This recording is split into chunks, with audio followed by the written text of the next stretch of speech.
Hello and welcome to Bangladesh Today. I'm Smita Prakash. Today we meet with counter-terrorism expert Dr. Ajai Sahni, who's also the Executive Director of the Institute for Conflict Management in New Delhi. Thank you for speaking to us.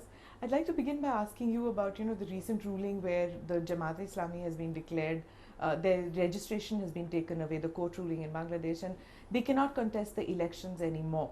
And knowing the Jamaat, it's not going to take it lying down, and they're going to go on to the streets and there's going to be violence. Do you see a period of intense conflict in the next 5 months or 6 months before elections? Absolutely, but I'd like to say one thing before that. This is really restoring a status quo ante. The Jamaat was banned immediately after the liberation struggle because of its terrible role in the genocide of 1971. Unfortunately, the internal politics of the country restored it to a degree of political respectability. And the Jamaat has utilized that to increasingly create a radicalized base within the country. Now the courts have reversed or taken us back to the situation where the Jamaat has rightly been banned as an organization involved in crimes against humanity. And this has in fact in its subsequent avatar also been the case that their radicalized cadres have been involved in a number of terrorist organizations, the Jamaat-e-Islami, the Jamaat-ul-Mujahideen Bangladesh. These Huji and all were not political outfits, right? They were terror outfits. They were terrorist clearly, outfits clearly, and a large proportion of their leadership was actually ex-Jamaat cadre. Always ex-Jamaat. They maintained that distinction between the Jamaat and the terrorist outfits. But you had a very large representation of ex-Jamaat in their cadre and their leaderships. So they've engaged in terrorism also over the past decades.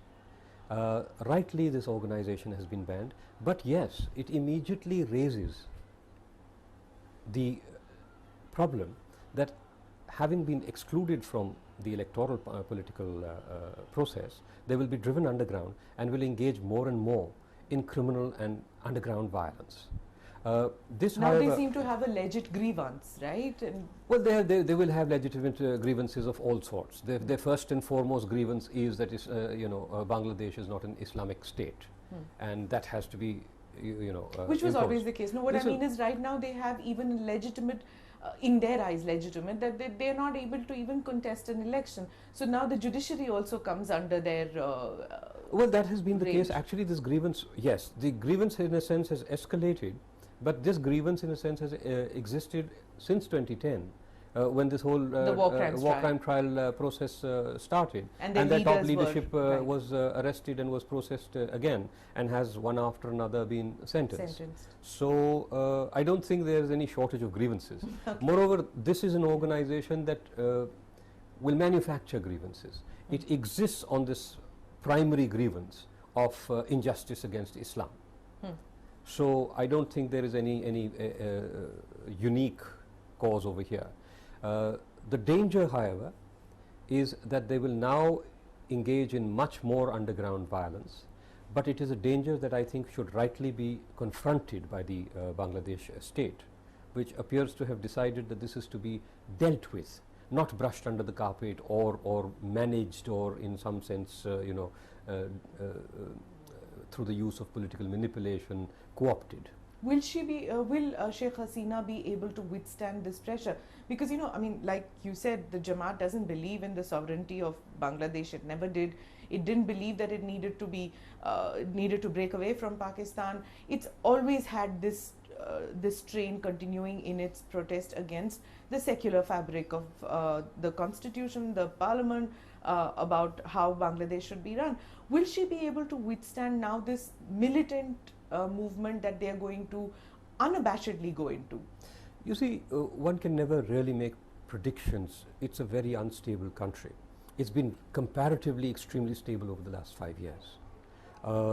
Sheikh Hasina has demonstrated tremendous will, and I think we see a further crystallization of will over the past 3 or 4 years. Through the war crimes trials, she has withstood massive street protests without backing off. So I think she has understood that this is a decisive battle. It is in fact a battle for the future and the life of Bangladesh, and of her and not only political, perhaps her very survival Why is do you now say dependent. that?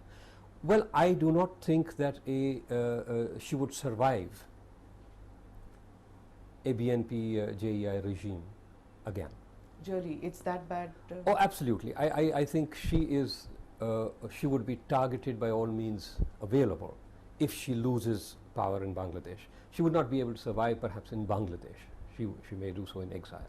Because this is now, it's personal, it's life and death. So the level of intolerance in the BNP Jamaat combined has reached to such an extent that they would not hesitate to assassinate the top-rung leadership of the Awami League if they feel that their power base could be corroded, if they could lose the election, or do you see it as a post-election scenario only? I basically see it as a post-election scenario, except that, there have been attacks against her in the past as well. True. There have been assassination attempts against her in the past as well, all of them linked to this combine.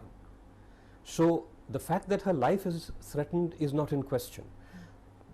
The difference between being in power and being out of power is that she has the entire state to protect her at this juncture. And when she's out of power, the protection of the state would immediately be questionable or compromised. We've seen this happening in Pakistan. Yeah, one thought that Bangladesh was different, at least in the past 5 years, that the leadership didn't need to, leave the country if it lost the election. But obviously, it's not matured to that level. No, you see, the past 5 years are in discontinuity with the preceding 20 odd years. Correct. Which saw a continuous decline in the quality of politics and in the radicalization processes, in the greater intervention of violence in the political structures.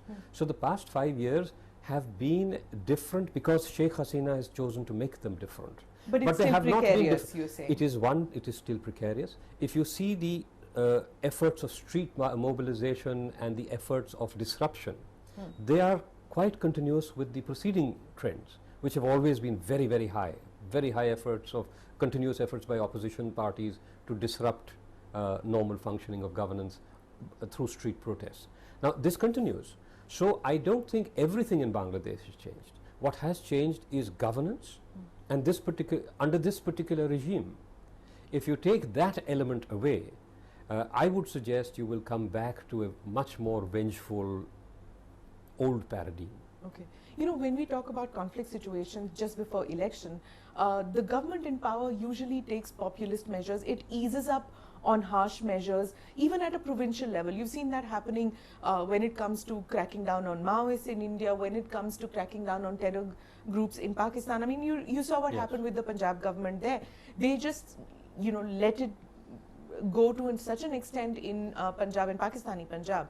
Now, do you think that Sheikh Hasina will be able to strike that balance that, of not cracking down completely on terror groups out there? Does she need to? Or does she have enough popular support in Bangladesh to really take these harsh measures that she does need to take to curb militancy there? You see, her popular support today is a base that is in direct conflict and opposition to the extremist radicalized constituency. It's a polarized situation. She cannot imagine through conciliation of the radical constituency that she will gain more than she would lose from her own core base. Okay. So it's not a good political gamble for her to try to soften now. Okay. This is a decisive struggle between the two ideological poles, if you please. And she has committed herself far too much to now begin to backtrack. Just months before the election. She cannot change her political base. So what she can do is perhaps other populist measures that would help her consolidate a wider base. She has much to show for development. She will have more to show over the coming months. I think some. But the message gets it gets diluted in sorts when there is a terror element going on. I mean, if that's what Jamaat wants to do, to up the ante, go into a mode where they literally shut down markets, band calls, which is what they're planning to do, then everything, development takes a back seat there. Not really, because you see, the band has to be very, very successful in order to, and it has to be very protracted. Now, what they have been doing is they have been able to break these protests very substantially. They have taken very harsh measures. They have been shooting into the crowds, and without any kind of national upsurge against it. In fact, what you really have is an unprecedented national upsurge against the radicals. The Shahbag movement. We have the Shahbag movement, and that Shahbag movement has actually spread across the country. Even against the war crimes verdicts, they were just sporadic events which happened protests. Wherever you've seen soft verdicts against, or what were perceived as soft verdicts against the war criminals, you've had almost spontaneous protests against them. So I think she has to recognize that this is a constituency, and whatever you see. And that's large enough for her to come back to power? That I could not predict. I would have said that 6 months or a year ago it was very uncertain. But as we are approaching the elections, she seems to be consolidating her base in Bangladesh. She is now seen as someone who is possibly the only option to provide stability. The radicalized constituency is not going to come to her. Okay. When we talk about the radicalized constituencies, which is, are they supporting, besides the Jamaat, there's also the Rohingya problem now, she has managed to crack down to a certain extent as far as border management is concerned about the Rohingyas. But then now, the latest reports are that she has admitted that there are terror camps in Bangladesh where Rohingyas are being trained, and they are getting support from the Lashkar-e-Taiba. Yes. So this is it's a horrific situation for Bangladesh and for India as well. You see, the Rohingya issue is a problem for all three countries, Myanmar, Bangladesh, India. It is a potential problem. But as far as Bangladesh is concerned, if you see the record of the past 5 years, or rather the record of almost from 2006, 2007 onwards, they have been very successful in identifying and disrupting the terrorist networks. They have destroyed the Bangladeshi network of the JMB, the JB. They have suppressed the Jamaat-e-Islami. So it is not very easy. The Lashkar-e-Taiba is not a magical formation. But the Lashkar-e-Taiba comes with deep pockets. They're getting Saudi backing. So far, the Huji was getting a little bit of Lashkar backing. But when you're talking about the Rohingyas, being trained by the LET, you just know that it's going to be enough. That I would suggest is slightly inaccurate. Okay. Huji was completely in with the Lashkar, was completely backed by the ISI. So was JMB, JMJB when they were operational. So it's not a dearth of outside support that has resulted in a collapse of these movements. It's actually very focused state action that has resulted in the collapse of these movements. Consequently, I would like to suggest that the Bangladesh intelligence and security forces are today in a much better condition or situation to manage any potential terrorist threat than certainly Myanmar or India would be. Why would you say that? Because their location. What other reason could there be? Well, they've gone all out after these forces. There's no doubt in their mind. There is not a constant political available on what is the goal of the Rohingya militant movement, not just the Rohingya issue or the problem that it faces politically in Myanmar, but what is their militant movement, what is their goal, what is their aim, what is the geographical area that they want to work under, and what is, is there a pan-Islamist movement that one has to be watch out for between the Rohingyas, the LET, the JUD combined in that, like a crescent you see, first of all, we must, just because a particular group has suddenly become associated with a terrorist organization and with a larger terrorist movement backed by the Pakistani state, we must not forget that this is a population with a problem. Okay, so you have to separate the Rohingyas from potential Rohingya terrorism. Yeah, exactly. That's what I said. That's a very important thing.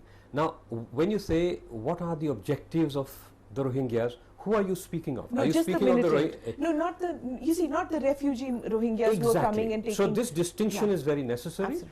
The political relief that the Rohingya populations are seeking are a different issue. The terrorists who are being mobilized by the external forces today, their objective is pan-Islamist, because they are being organized on a pan-Islamist platform. And I have a very clear intelligence on this, that the Lashkar-e-Taiba has placed a precondition on the Rohingyas that they will act against India as well. Yeah, Hafiz Saeed has made a statement where he's... Well, he hasn't said that the Rohingyas must act against India, but he's taken it as a broad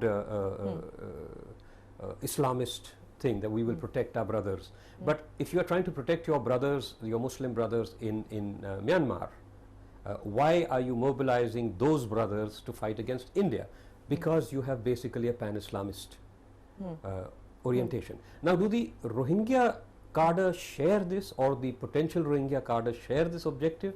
That is not clear, but they may be forced or co-opted because of conditional assistance that they receive to act against India in future, and this is an Indian concern. Let me also add over here that Rohingya terrorism is still not a fact.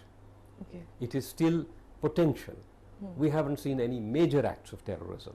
You may see there has been training, very certainly reported. But it's time to watch out for this. Oh, absolutely.